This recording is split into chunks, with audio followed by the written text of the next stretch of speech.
I would like to welcome you to this activity where Dr. Olivia Kituuka is going to talk about her PhD work. She did some very interesting work on informed consent, on the informed consent in emergency surgical settings. And for all clinicians, I think you know the importance of informed consent. And actually nowadays, Ugandans are kind of becoming enlightened. For some of you are in private practice, cases, litigation is increasing by the day. Patients know their rights. Somebody gets a complication when you detail them beforehand that maybe it may or may not happen. So Dr. Kituuka did this study. I think it took about how many? 4? Yeah, 4 years. It was funded by the US government. She'll talk about it.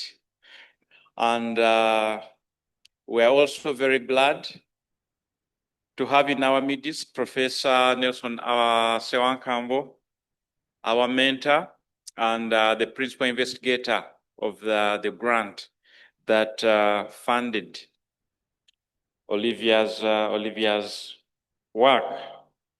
I do not want to waste a lot of time. I would like to invite Professor Sewankambo to give a few remarks.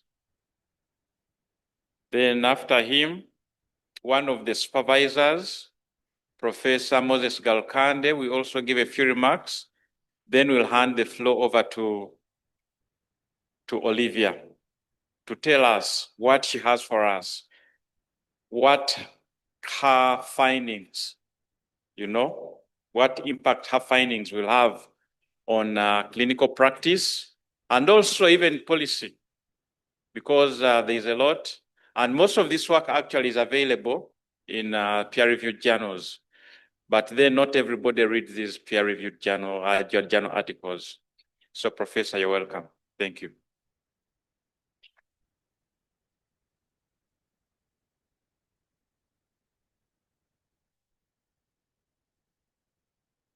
Well, good morning, colleagues. This is a pleasant surprise. I wasn't expecting to be invited to make some comments, but whatever it is. Yes, first of all, to congratulate our colleague for successfully completing the PhD, which was ethics related.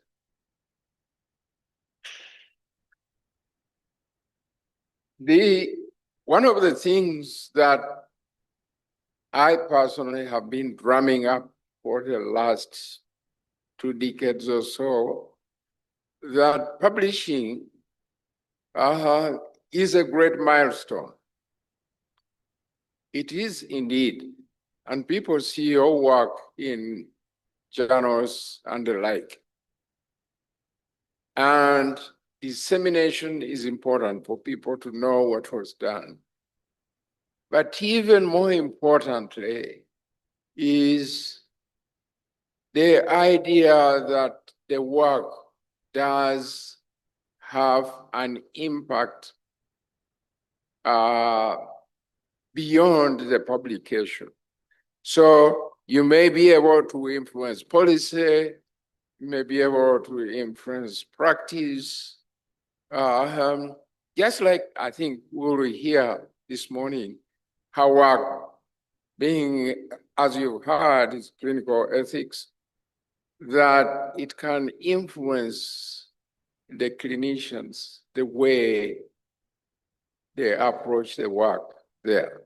So that influencing practice is hugely important, because then there is great value of the work done.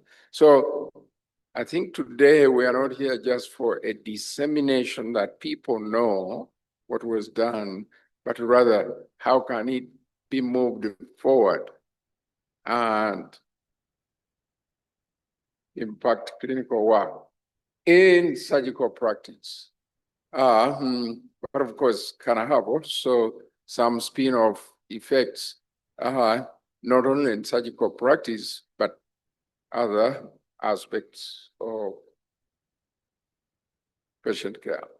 I think those are my few remarks. Thank you for surprising me.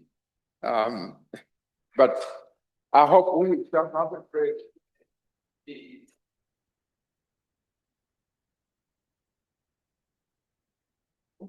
Okay, thanks, Prof. I would also like to welcome the members of the press. Thanks for supporting us, because they are very important, because there are quite a number of people who are not in this room, but they'll listen to the news, they'll watch television, and they'll know that this happened. You're very welcome.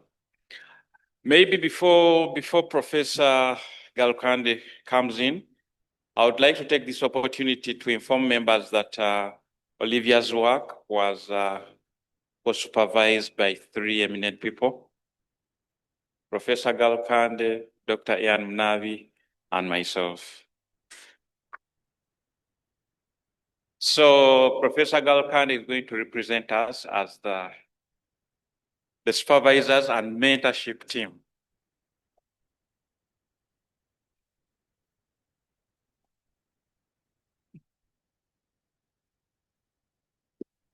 Good morning, ladies and gentlemen. Thank you for making the time. Adding to Professor Sewankambo's congratulatory words, I would like to congratulate Olivia for maybe 3 things. One, completing this. It's normally said it's not easier. But secondly, also, she's a surgeon. And some of you may know, we're changing the narrative, how difficult it is for surgeons to be involved in this kind of activity. And thirdly, the ethics, getting into an area that is normally not very easy. So I have a few slides to share.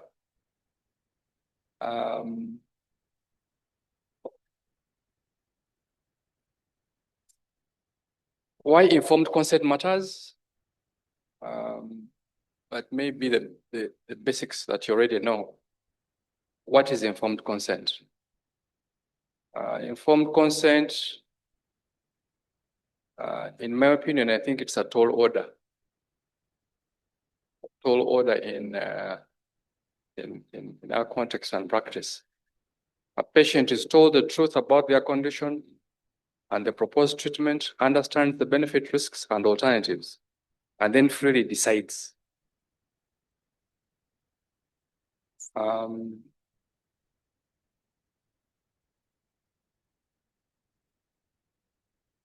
When I was a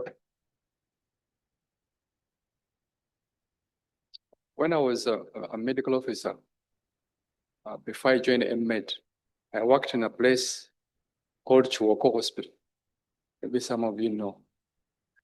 And in Kituuka, the practice was you were required to decide for them. If you attempted to explain to them what was going on, they say, but what do we know? We need help. We are here. You do what you think works. But definitely for surgery or any other interventions, we know that surgical interventions carries risk and uncertainty of outcome. And yet,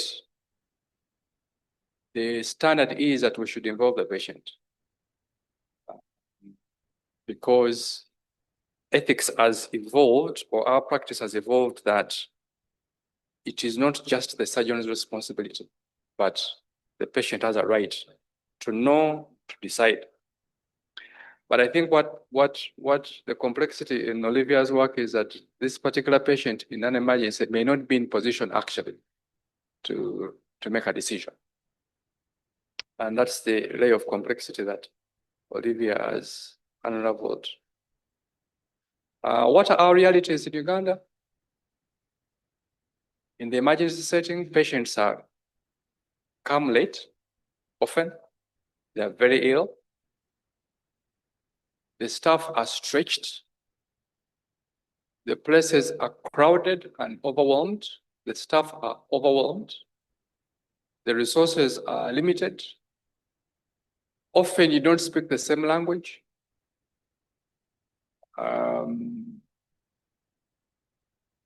If you tried to, even if you spoke the same language, many times you don't have the words for the things.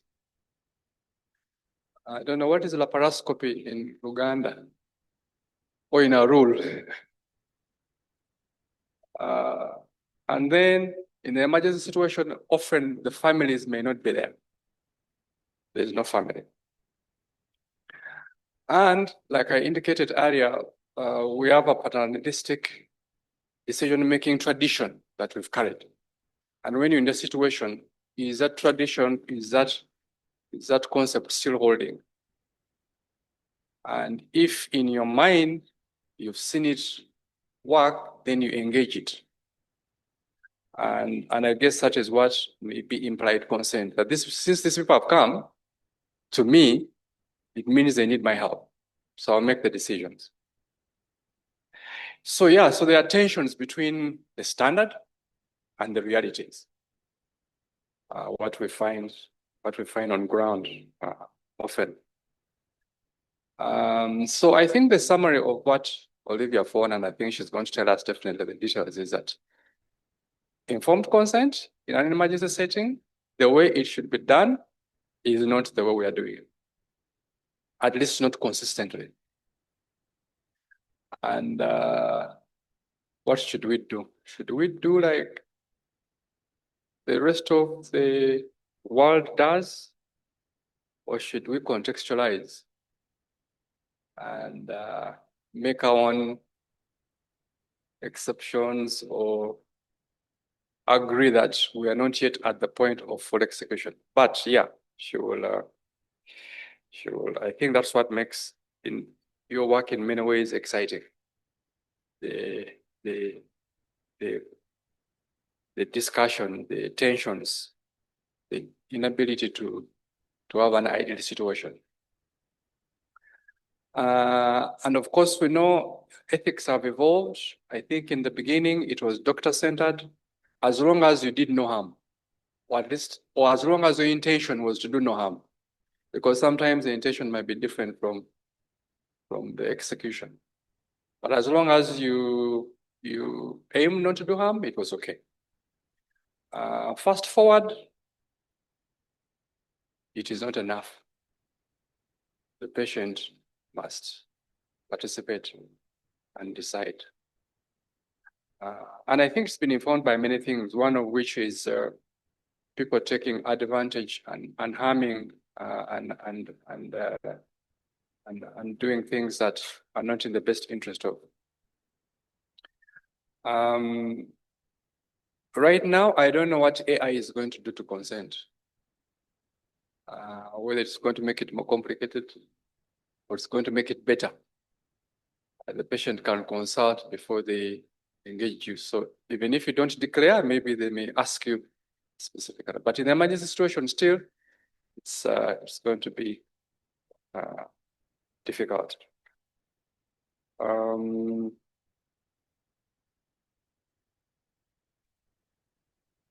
So I guess the reason we're here is policy and practice implications. A need for national emergency consent guidelines, clear definitions of what implied consent is. If we're allowed to frame that in our context, and for this to work, you need support. You need mandatory training of decision makers in the emergency situation. These are the clinicians. and to standardize consent tools. And I think the challenge is there. What language do you use? Do you have interpreters in that situation?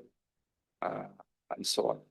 And I think this support is important, and like Olivia, I'm sure will share. Many of the clinicians, or a proportion of them, were indicating that they were hesitant to disclose everything, because if they disclose everything, patients might fear, or their relatives might fear to provide consent. So I guess it's urgent then that we align care with the ethical standards, but at the same time without delaying life-saving treatment. For example, if you think it is urgent, it's actually an emergency, and you must go in, you must scrub. Patient is bleeding, you must scrub. They have a splenic injury, you must scrub and start the procedure. Is it okay then for the nurse to consent for you? The standard is that you should, yeah?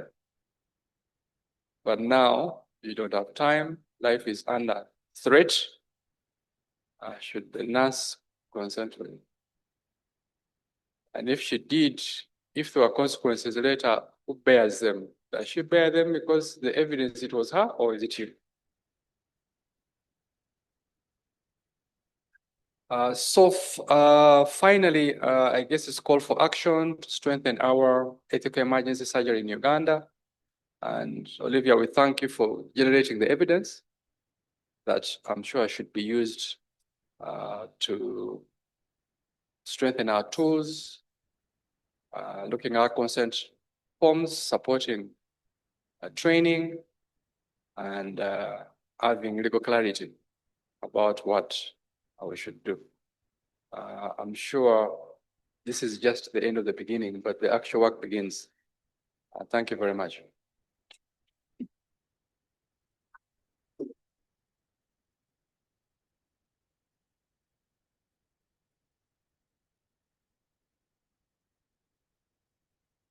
Thanks, Prof. Galukande, for those words. Of course, this work is very timely. For some of you who have gone through the emergency ward, casualty, you know, at any one time you go and find good enough. We have Dr. Okello, who's the one in charge of casualty. You know, you find a casualty ward, accident and emergency. You have maybe, let's say, 50 patients. There's been a car crash, you know, and each one has a village of relatives. Now you don't even know, somebody is unconscious, you don't even know who qualifies to be a next of kin. Then the other thing is you have hard decisions to make. Somebody is bleeding so much, you need a blood transfusion. Somebody, you know, tells you, no, please, do not do that.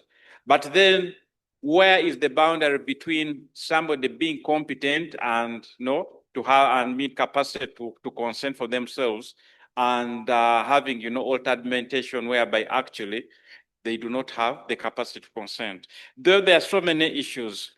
And of course, some work has been done in Uganda, but unfortunately, it's seated somewhere in journals. That's why this is very important work, so that at least people get to know. And hopefully, the policymakers and even the hospital administration will have something to pick from here to improve on the conduct of clinical surgery.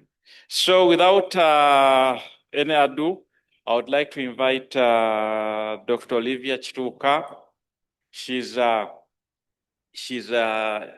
lecturer in the Department of Surgery. She's a laparoscopic upper GI surgeon, and very welcome.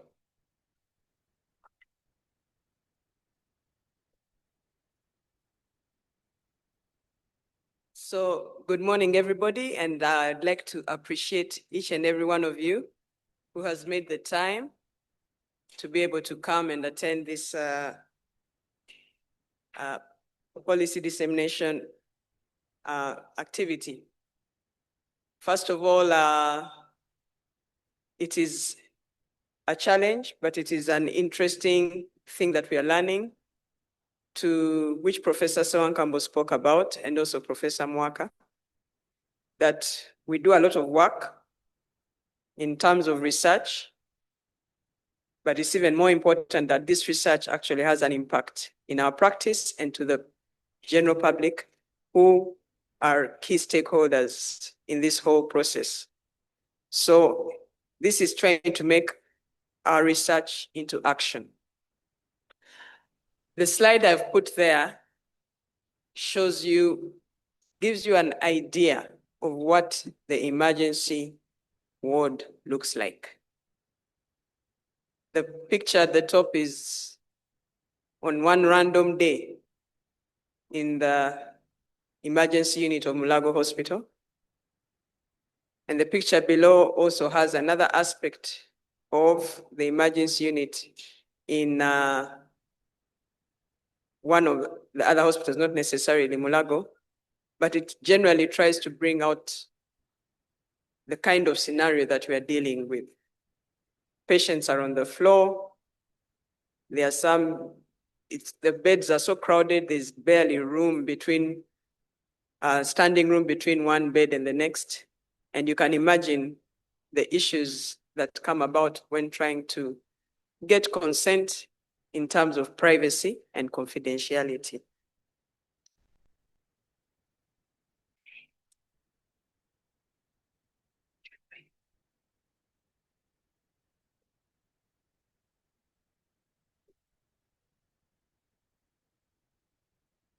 So,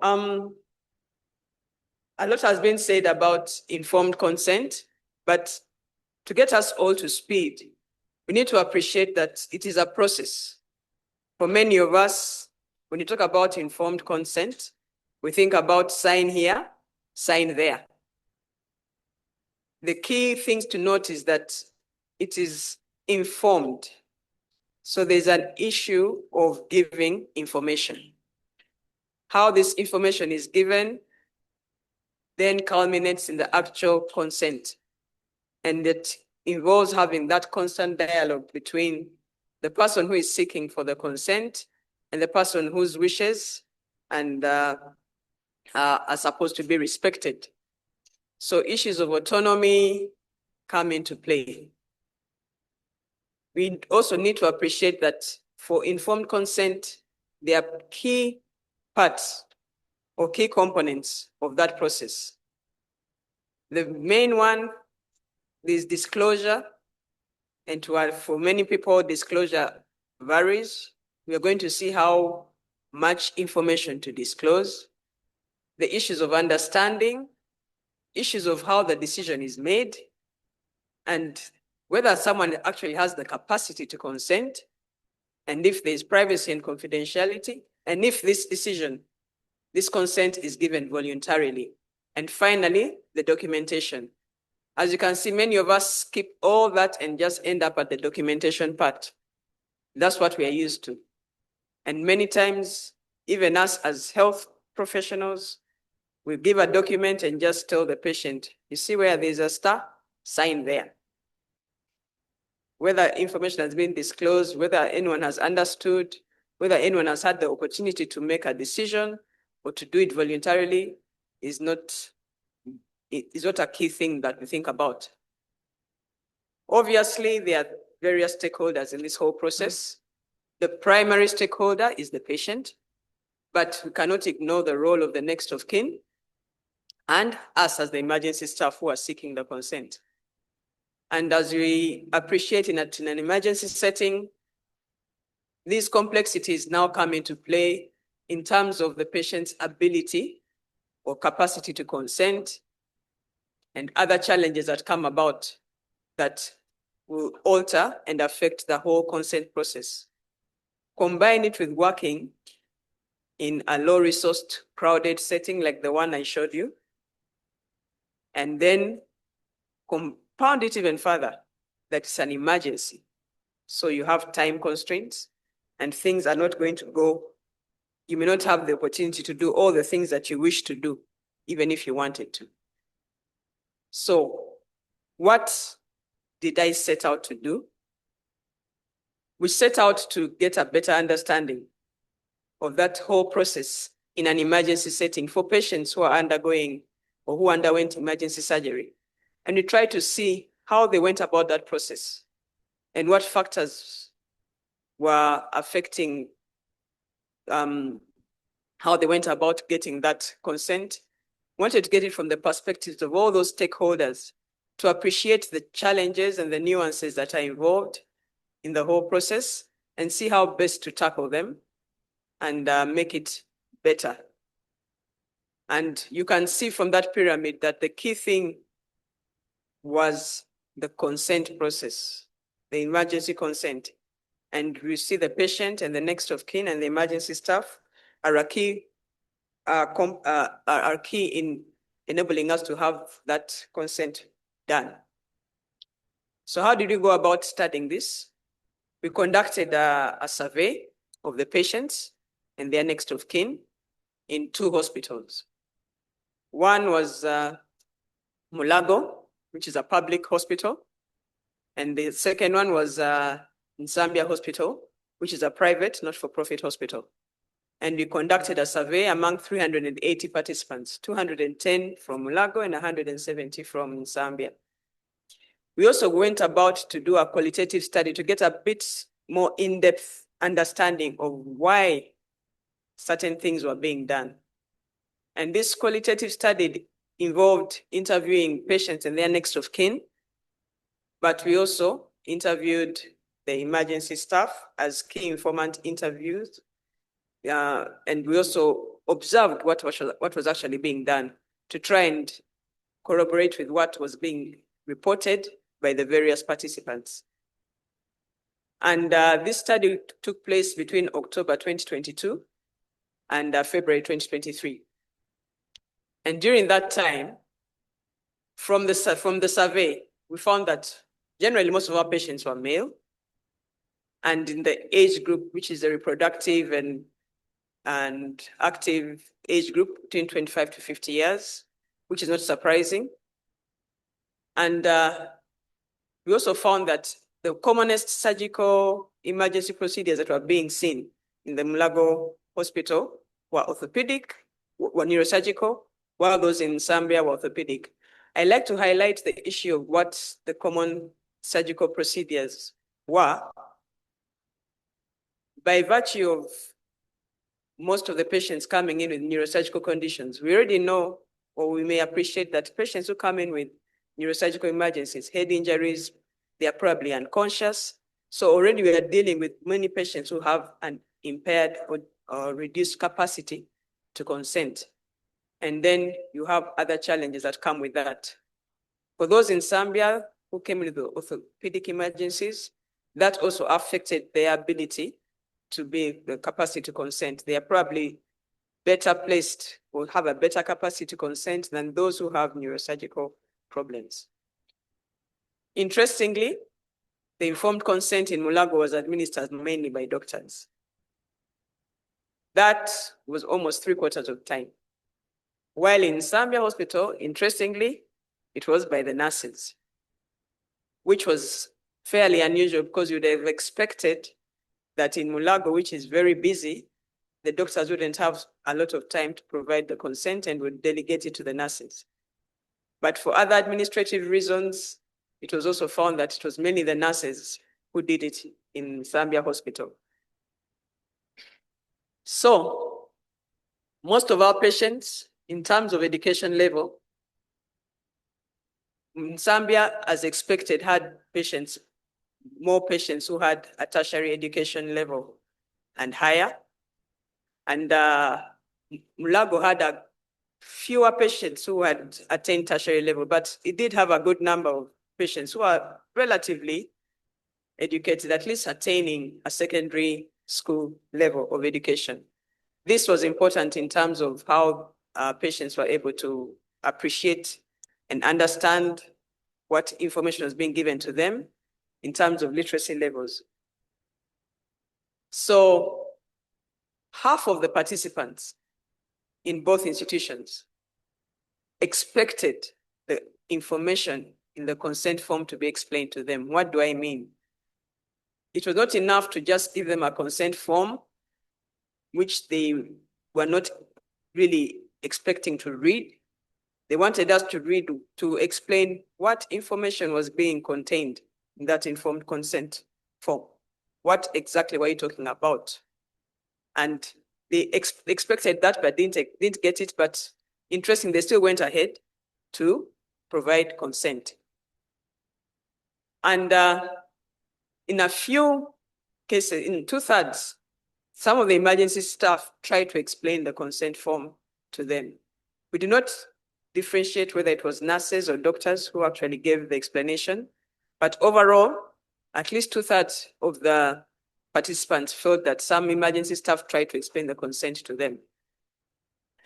And then 3/4 of them, of the participants, these are the patients and the next of kin, preferred that the consent was actually given by both the nurses and the doctors, contrary to what was actually being done, whereby it was nurses giving it in Zambia and doctors.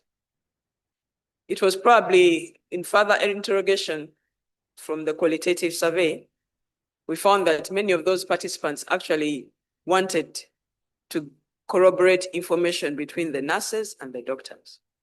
They wanted to be sure that they were on the same page, that what the nurse was telling them was correct and what the doctors were saying was correct. Because some patients felt that the nurses would tell them the truth, the real truth, which the doctors were not saying. And in some other cases, the patients felt that the doctors would be able to give them more information about what to expect, which the nurses did not know.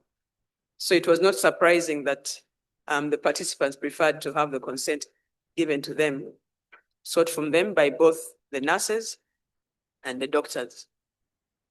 And the good thing, which I found from this study, is that over 90% of the participants were actually told about the surgical procedure, which is encouraging.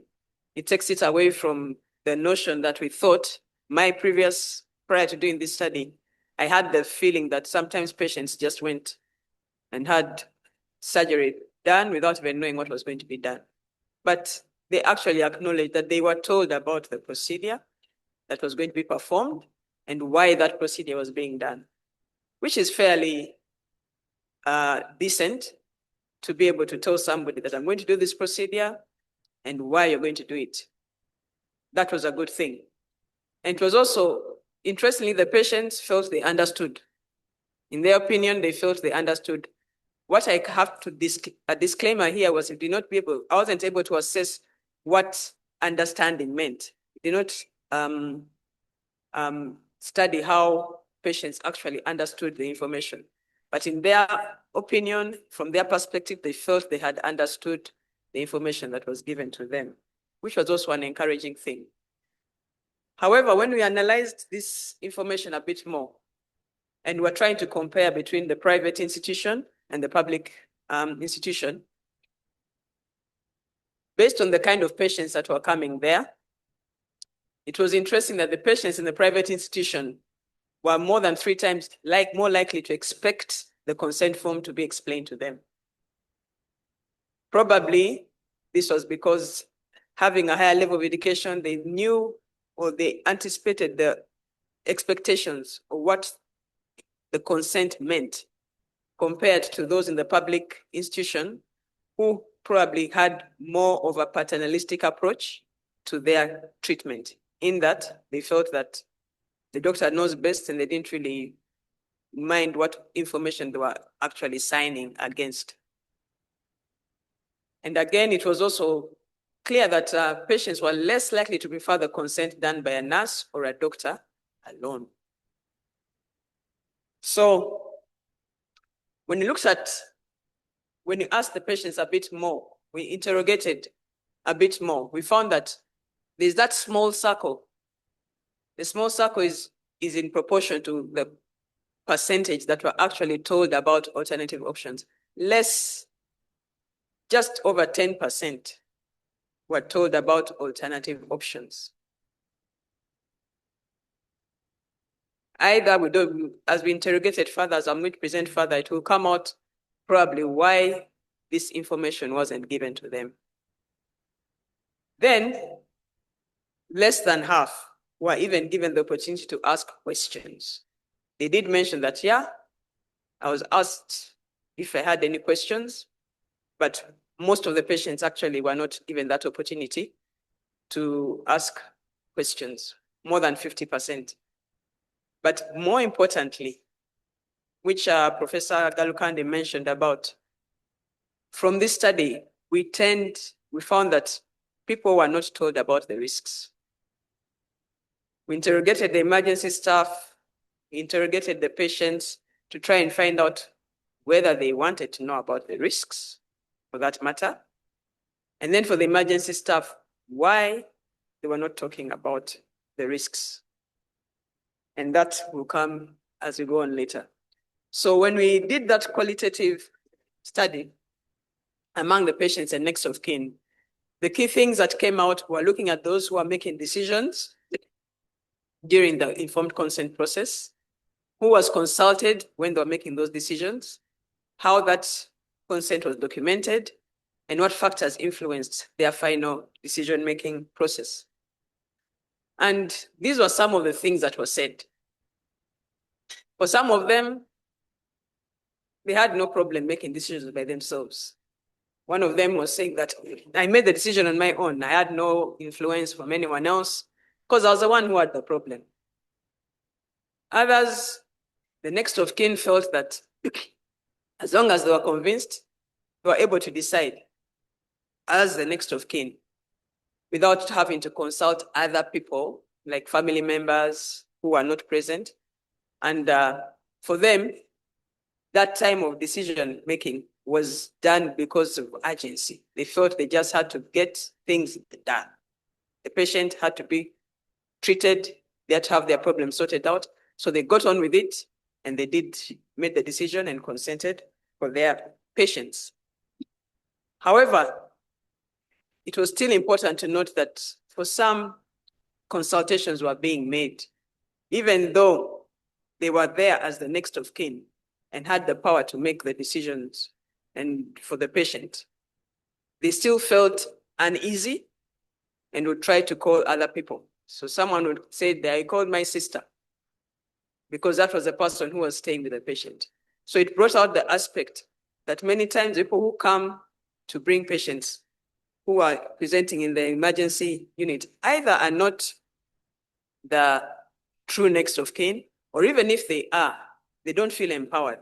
They don't realize that they have that power to decide for the patient, and they still feel that pressure that they might be making the wrong decision, and they need to consult with other people who are not present, but who are key people in the patient's life. And others also brought out the paternalistic approach. This was from a patient in a public hospital. The doctor is the one who made the final decision because they're the ones who know. Who am I? I don't know. And this also brought out the issue of how much information we give them to enable them to make an informed decision.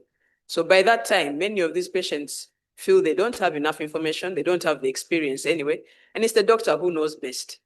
And so they feel the doctor is the one who decides. I know many of you have been faced with that situation where you try to give information and then the patient says, but doctor, you're the one who knows. You decide. So that was reflected from their comments. Then some next of kin, when it came to documentation, this was interesting. The issue of sign here, sign there, inevitably came up. And someone is just signing, they don't even know what exactly they are signing for. And they just put them on the form as that next of kin mentioned. And for him, he thought that was his job. As far as he was concerned, he has signed. That's where I stopped. Another one, even when the patient was able to sign, had the capacity to consent, some of them preferred that their next of kin are the ones who actually sign. I don't know whether it is because men trust their wives more. This was a male patient who told his wife that you sign. Sometimes we don't know where the patients felt. They felt a bit of reduced. They didn't want to have too much responsibility for their health and felt they wanted to share that responsibility with someone else. It is not clear why that came out, but that happened a couple of times. In other situations, this was a very unfortunate one, actually, that they did not document it. So the patient is in the emergency ward, the team comes and says, we need surgery, and the attendant or the next of kin has moved out a bit as this one had moved out. And then when he comes back and he finds that a certain doctor, and by a certain doctor, in this case, we're not sure that it was, sometimes the doctor may not be a nurse. There's no differentiation whether it's a doctor or a nurse or even some other health worker or even a cleaner who came and had already written in the file and permission was not asked for, but they went ahead. So this was a disturbing finding, unfortunately, in the public hospital, but this is the reality. This is what actually happened several times. Then when it came to what made them, what factors influenced their decision-making, for most of them, they felt that they had to agree, because if they did not agree, their patient will not get treated and will not sort out their problem. And many times it was because they agreed, because those are the doctors, we reassured them that everything is going to be fine and the patient will get better. So you just allow. If you don't allow, the implication is that your patient will not get better. So you might as well decide and allow. So that reassurance made them make the decision quite quickly. However, it was also found that some of them had some delay in making that decision because they thought they hadn't got enough information. One who said he expected to have got more information, but it was scanty. But nevertheless, he had to make the decision to have the surgery done. Then there were other factors that affected their decision-making in terms of literacy. Many times we have the consent form and there's a lot of information there, and the assumption is that your patient or your next of kin will be able to read that information and understand it. For some, they cannot even read. So this was one of the patients in a private hospital who expected at least read that information to me and then help me to understand. For many of us in this region, we assume that the patients, if we don't read to them, or we even assume that we are going to be able to explain to them in the local language. And the assumption is that everyone speaks Luganda. That particular patient did not understand Luganda either. So it brought a lot of challenges. Do you have a consent form in English? Do you have a consent form in many languages? And if you're having a consent form in different languages, that is on the assumption that your patients can read. Many of them cannot read. As that patient who was in a private hospital where you expect many of the people who are coming there to have a better level of education.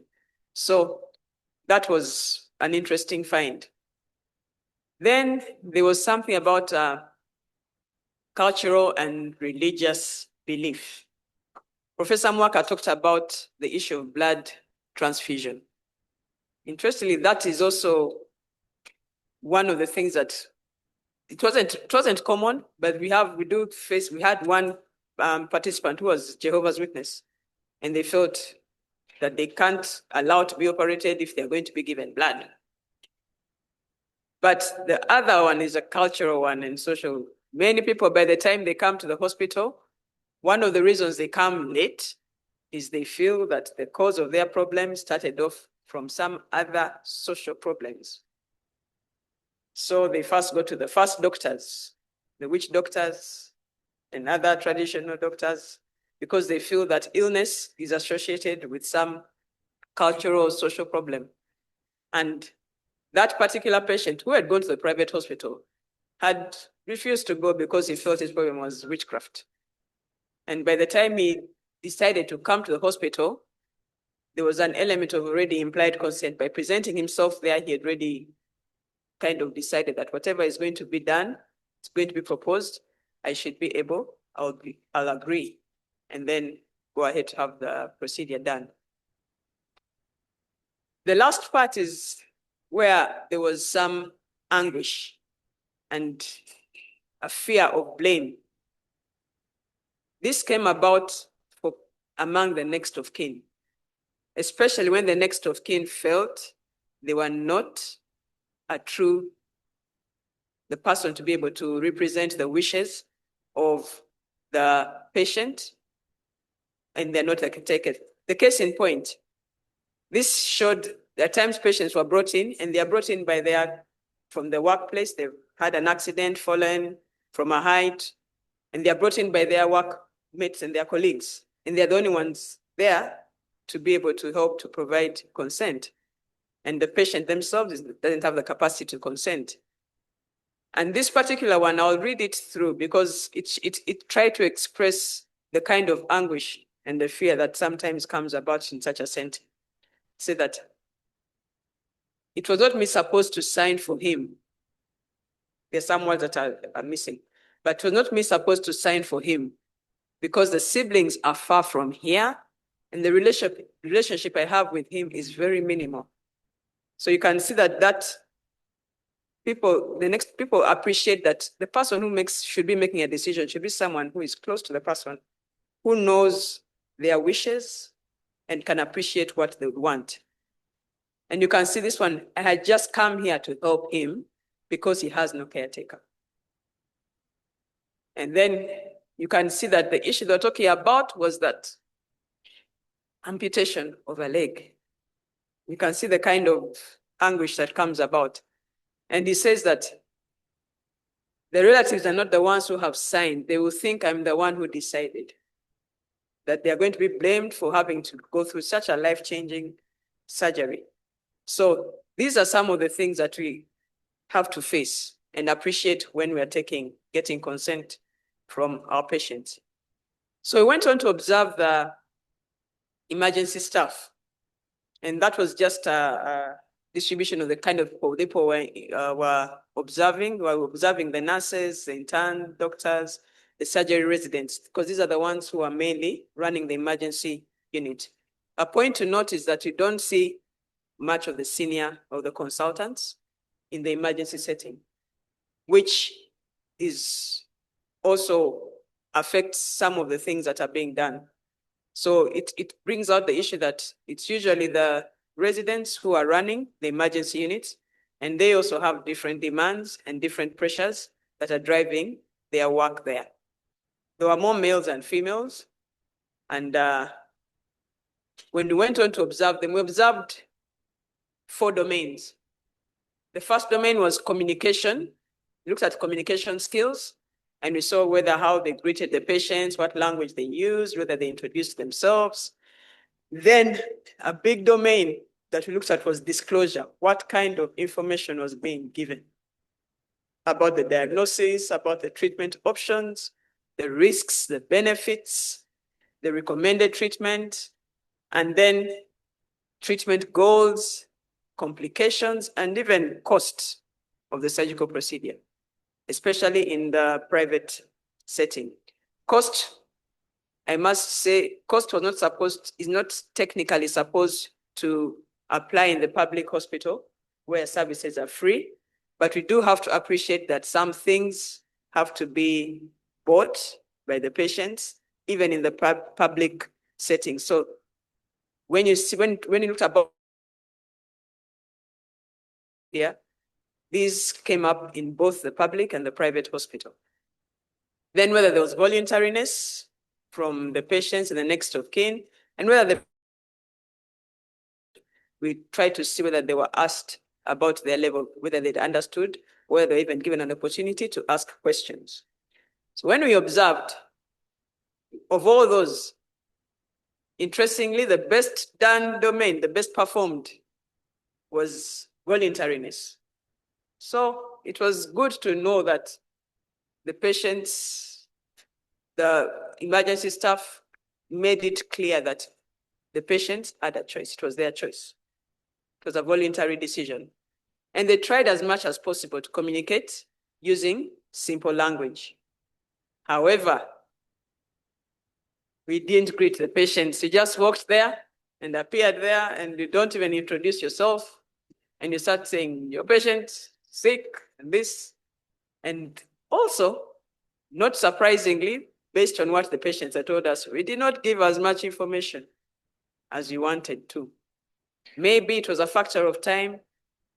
Maybe it was a factor of not wanting to disclose everything. That I went on to interrogate from the interviews when I interviewed the emergency staff. The worst done, those were poorly done. The worst done was actually disclosing risk in terms of information disclosure, and then assessing whether patients understood. And by that, we didn't give the patients or the next of kin any opportunity to ask questions. We didn't even assess, have you understood what I've said? By maybe asking them to repeat or to tell you what they have understood from what you have told them. That wasn't done. So when I interviewed the emergency staff, I looked at areas in terms of what they understood about informed consent, what the processes and practices, what processes and practices were involved, how they disclosed information, the ethical considerations that came up, and then the benefits of the consent and the challenges.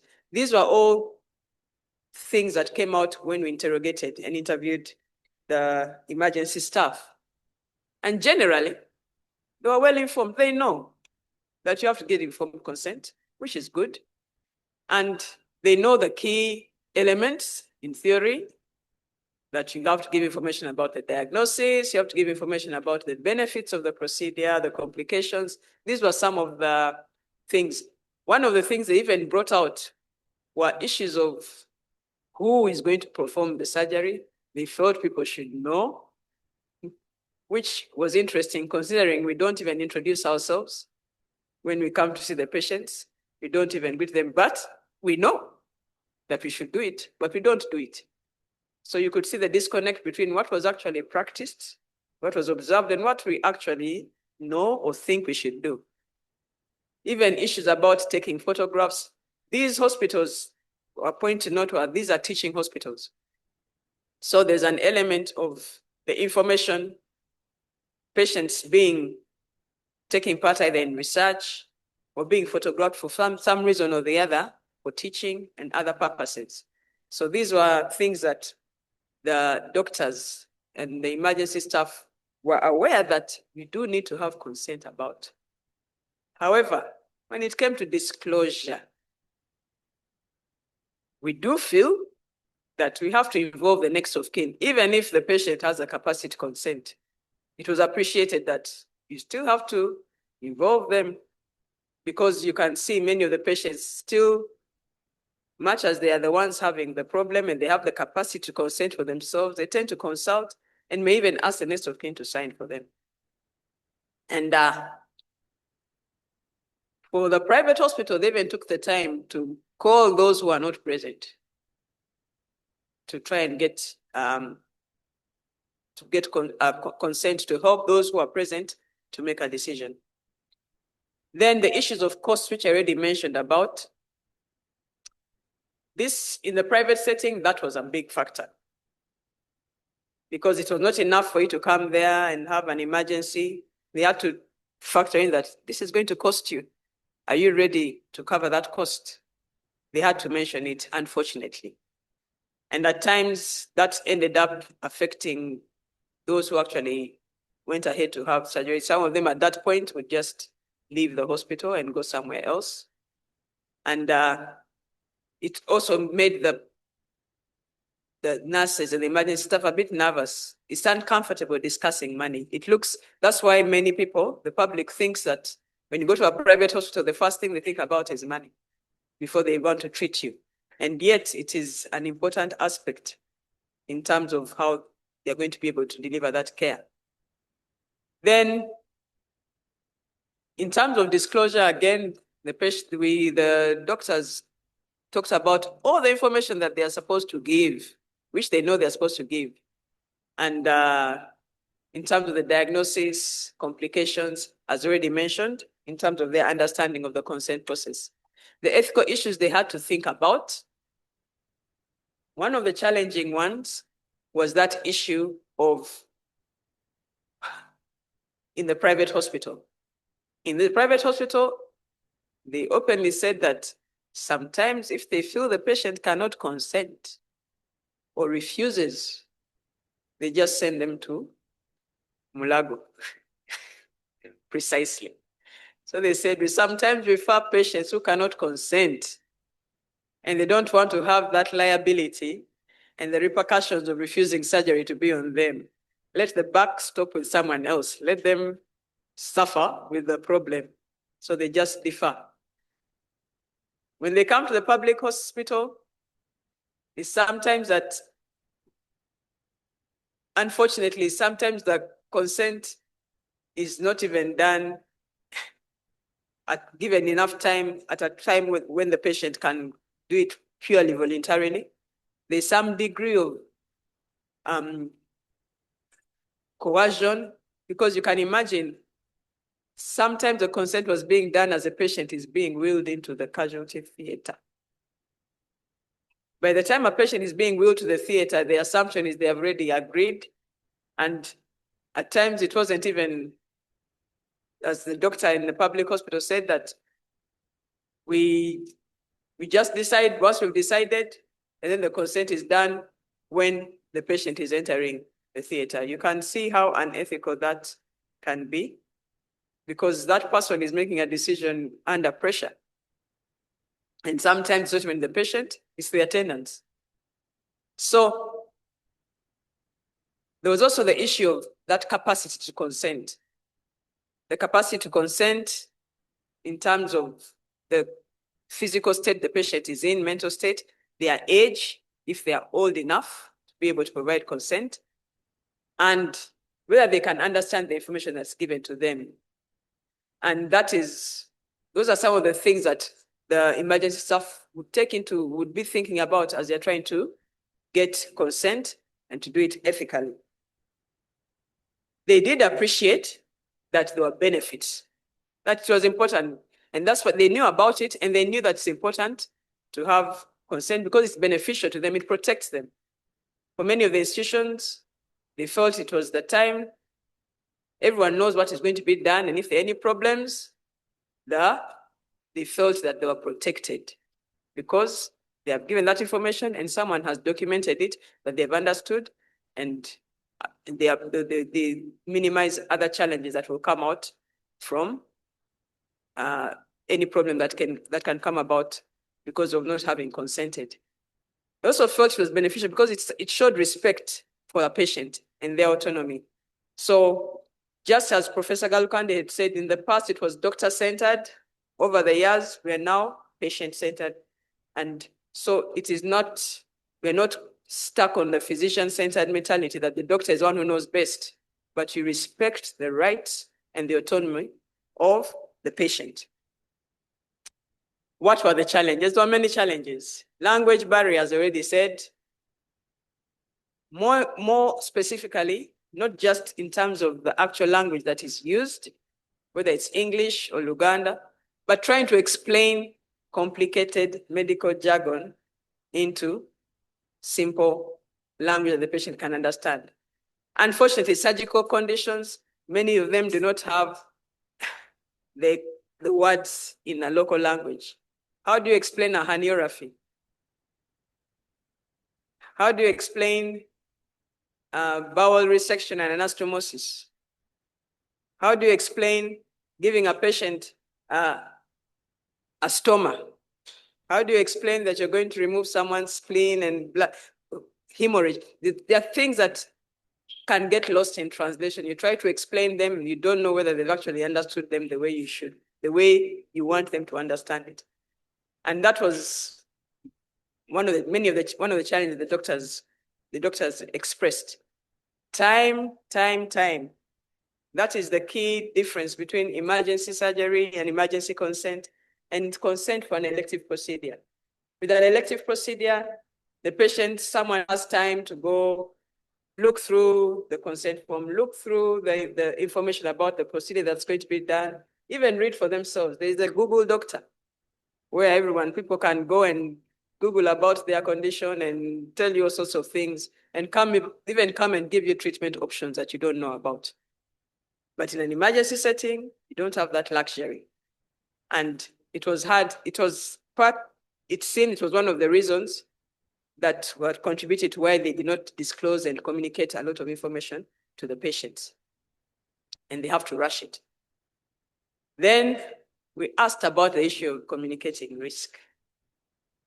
And it came out as that they were afraid that the patients may just run away. I do know from experience, a patient, when you tell them about the risk, one of the emergency staff would come. This was an anesthesiologist who would be involved in the consent process in one of the hospitals that I work in. And when he would talk to the patients about anesthesia, get consent for anesthesia, we talk about the risks of anesthesia. And the first thing he would tell them that you can die.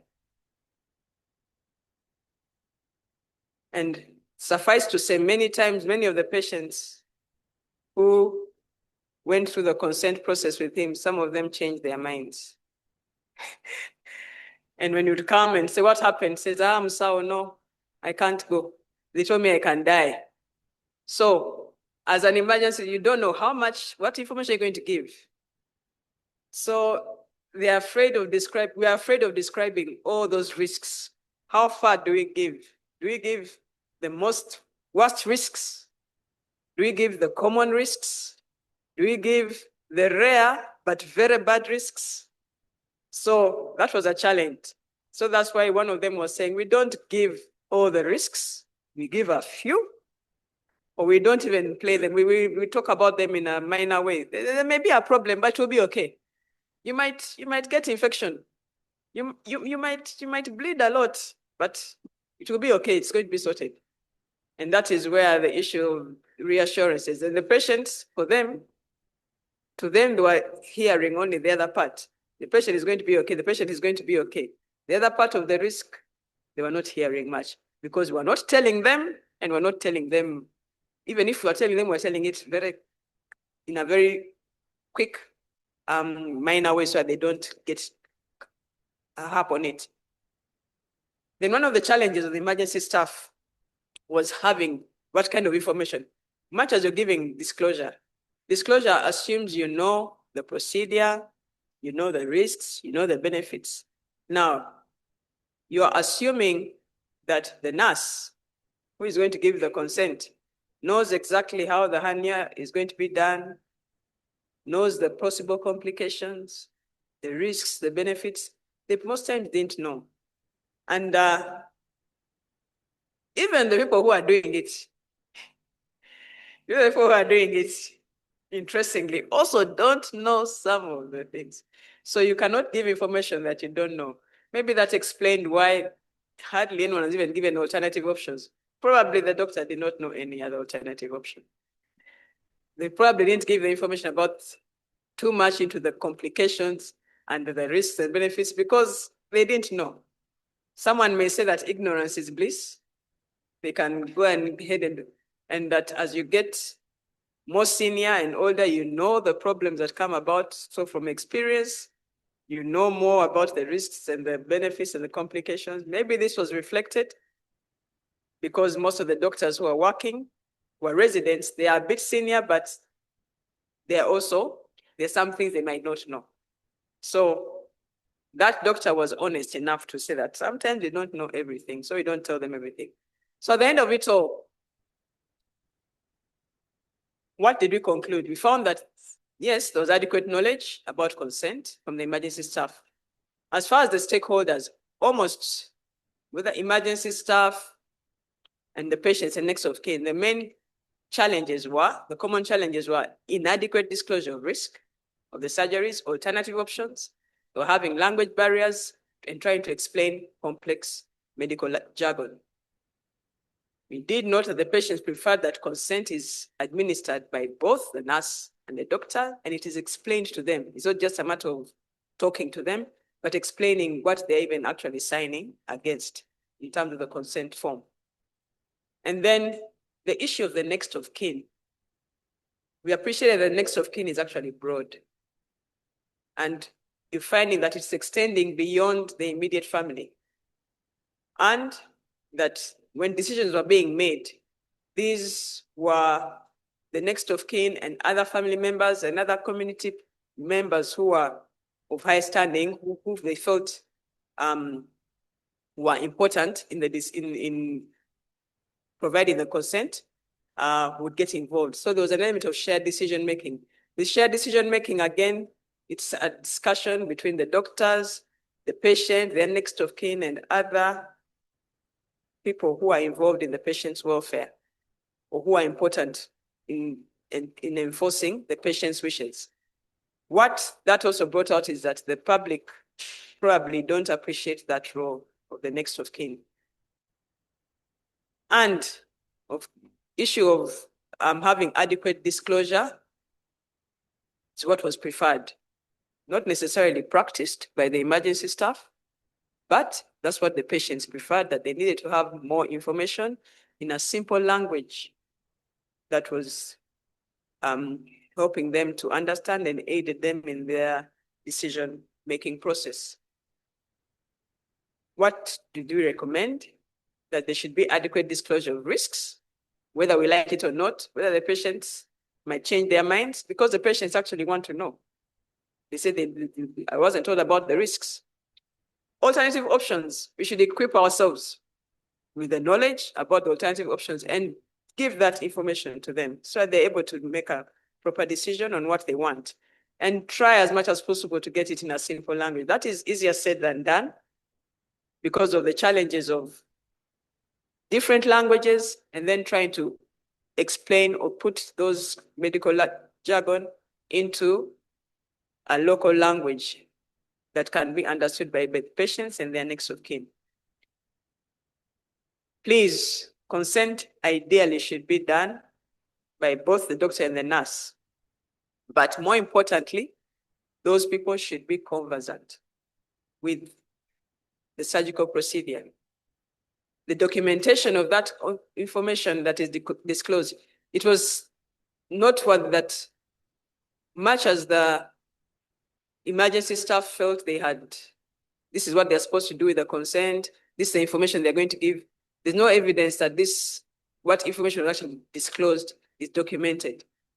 So it felt that that was also an aspect. It came out in the key informant interviews of the emergency staff that it should be clear that I have talked about this particular risk, bleeding, infection. I've talked about this benefit so that at the end of the day, it is proof that that information was actually given to the patient or the next of kin. And then also documentation of the other people involved in the decision-making process, not just the patient signing or the next of kin. Sometimes there's room for, in our cases, you find they put something called a witness, but in that case, the witness is not just a witness, it's actually a person who is aiding that person to make to provide consent. And that it should be a communitarian approach. We should appreciate it can be annoying to have to get consent from just the patient. And I mean, from the patient and all the next of kin and all the relatives who are around there. But it helps the patient when they're making the decisions, and it helps to iron out a lot of problems that can arise from not having, from people feeling that they are not informed enough and being forced to consent to something they didn't agree to. So it's a kind of communitarian approach. Then the issue of, as a result of the issue of the challenges of the next of kin, we need to have education of the patients and general public. I feel this is an opportunity, as I speak here, to bring out the issue that the public should know their role. If they are a patient, they know their rights. If they are the next of kin, they should know their role, what is involved, what rights they have, and in terms of providing such an important thing as consent for an emergency surgery.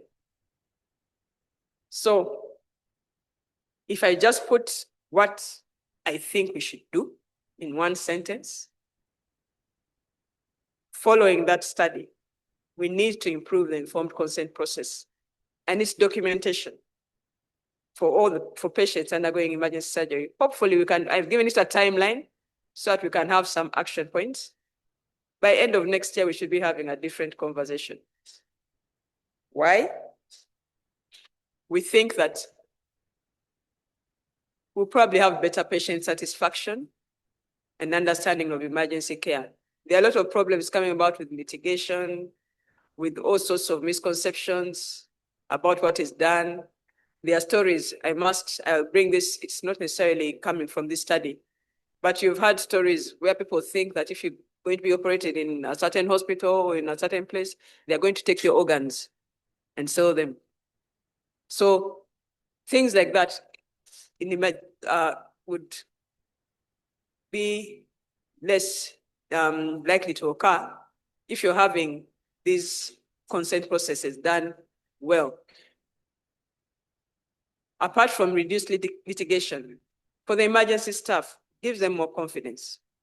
If you know that you're giving the right information according to what the patients desire to know, and you're not only protecting yourself, but you're also respecting the patient's autonomy and creating a better work relationship and a caregiver and patient relationship, and improving trust from the patients, which makes your work, reduces the burden and the anxiety and the stress that you go through as you're providing emergency care, even if it's a difficult time. And we believe that this will probably increase the awareness among the public about their rights in terms of emergency care. And what I'm asking all of us to do here, be advocates. Be advocates, and this advocacy will start from here as people in the healthcare service industry. I would like to call it an industry, but right all the way from the Ministry of Health, the medical training institutions. We have the consumer services organizations. They are very useful in they have a voice that the public hears. And these people will be able to bring out those issues and let people know their rights as individuals, and as well in the case that they present as patients, or in the case that they are the next of kin of a patient who requires care.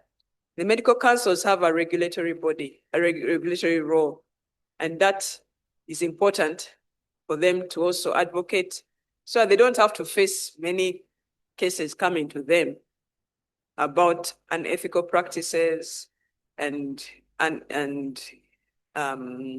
lack of information being given to the patients, litigation, and all other problems that will end up affecting the professional bodies and requiring people to lose their licenses to practice, things like that. So we believe we should design an improved informed consent document. Why I call it a document, it's not just a form, it has many different components. Hopefully we can do this based on what we have, the information we've got, by July 2026, and see how we can pilot it so that by end of the year, December 2026, we are already in practice of having a better informed consent process during an emergency. We expect that to include the next of kin input, the disclosure of what actual information has been given in terms of risks and benefits. And then we should have, make sure that we are more knowledgeable as emergency staff, so you don't have the issue of not knowing what information to give in terms of risks and benefits. And where possible, provide room for an interpreter for those with language barriers, because not everyone can speak English, not everyone can speak Luganda. The Ministry of Health needs to provide this improved consent document. I'm saying this at the Ministry of Health level because much of the paperwork and the things that we use are right from the Ministry of Health, especially in the public hospitals. For the private hospitals, that one is easier. But for us to have a better informed consent document, it has to arise right from the Ministry of Health, which takes much more effort, but it is doable. We need to educate the general public, at least maybe have an annual interaction with the consumer health services organizations, health programs, and the community, print, radio, television, social media. You talk about it, keep talking about it. And that's where we come in as advocates, so that even those organizations can help also bring out that information. Wherever you can, talk about it so that the public is more informed, and through those various media sources, media avenues. And finally, we need to keep abreast. We need to keep abreast. Professor Galukande mentioned something in passing about AI. We are going into more complex areas as we are getting into more complex things being done, but we need to keep updating ourselves on how we go around getting consent in those unusual circumstances. So the emergency staff need to have continuous training in all these institutions. Make it annual, like a continuous professional education of the emergency staff. Thank you.